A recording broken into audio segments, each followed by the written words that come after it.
I got something I think you're really gonna like. 3 player Super Bowl rings from the greatest dynasty to play football, the San Francisco 49ers.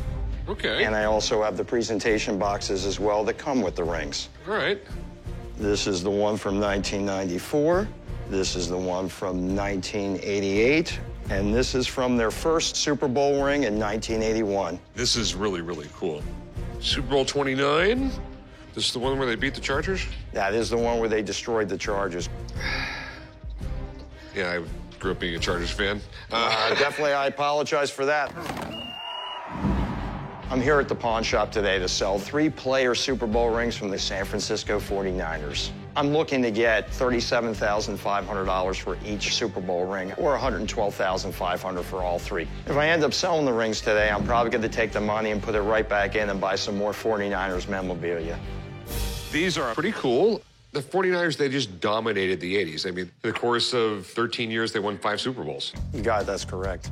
The whole evolution of Super Bowl rings is pretty cool. The NFL actually has rules on how you can make a Super Bowl ring. Your first Super Bowl ring can only be 10 karat gold, can only weigh so much, only have so much diamonds. I mean, if you look at the original Super Bowl rings, they're more or less glorified class rings, and they slowly got gaudier and gaudier over the years. And in 2001, when the Patriots won the Super Bowl, Kraft basically told the NFL, I don't care what your rules are in a Super Bowl ring, I'm going to do the ring the way I want it. So these are players' rings. You bet they are. You just collect them from different collectors, you get them from the players? Different collectors, conventions, not directly from the players. They're players I've never really heard of.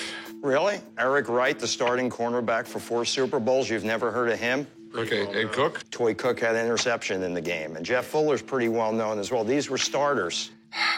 I don't know if you noticed this one, there's no marks inside of it. I've had the ring authenticated. Okay, well, no, I can tell you right now, this is a 100% genuine ring, but it's been sized by a really bad jeweler. In my opinion, it brings it down a little bit just because you don't have the markings inside of it and people want to see that. The other ones are like pristine. So, how much are you looking to get out of these? I'm looking to get $112,500 for all 3, which I think is very fair. Do you mind if I call someone and take a look at them? I have no problem with that at all. I'm going to call in my sports guy and get his opinion on what he thinks it's worth. No problem. All right, I'll be right back. And one of these days, the Chargers are going to get a ring. Maybe. These are really neat. How'd you acquire these? I got them from some collectors I know. These are pretty rare, in my opinion. They make about 150 rings a year. They are very expensive when it comes to the owner of the team buying them. They cost between $5 and $5.5 million to buy the 150 rings. So the average price is about $36,000, $37,000. Crazy. I just want to take a look. So this ring belonged to Toy Cook. You got to look for the markings. Looks like, yeah, it's resized. It looks like it was really... It was done by a really bad jeweler. Yeah, that's true. But it looks like it's authentic. The Jeff Fuller ring from 1988. This is really, really nice. And this is Eric Wright. Very cool. These are definitely genuine 49er Super Bowl rings. They have the right diamonds, they're yellow gold. It's really a great collection of 3 rings. So what do you think they're worth? Value-wise, Super Bowl rings are very highly collectible. 49ers, they pretty much owned the 80s, so there's a lot of demand for 49er rings. I think retail, they're probably in the range of about $20,000 a ring. I think they're worth a lot more than that. And these are very rare to have 49er player rings, especially from this era. You don't see them very common go on the market. They used to be a lot more, but, you know, that's about what they're commanding these days. Okay, well, thanks for coming in, man. You're welcome.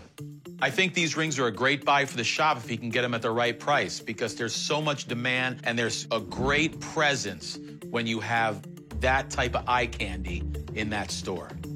So are you going to budge off that price at all?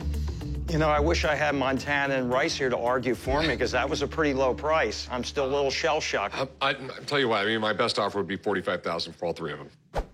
Unfortunately, I can't part with them for that price. It's just too low. All right. Have a good one, man. If you change your mind, call No me. problem. I appreciate it. Thank you. I was hoping to make a deal, but I would not accept anywhere near that. I'll take my rings and display them at my office till I get a better offer that's more commensurate with what they're worth. Wow. This thing is nice. This is a Cast Me Out. This is like one of the holy grails of American coins. I'll do 95, and that's it. No, I don't think so. I think I'm going to take it home.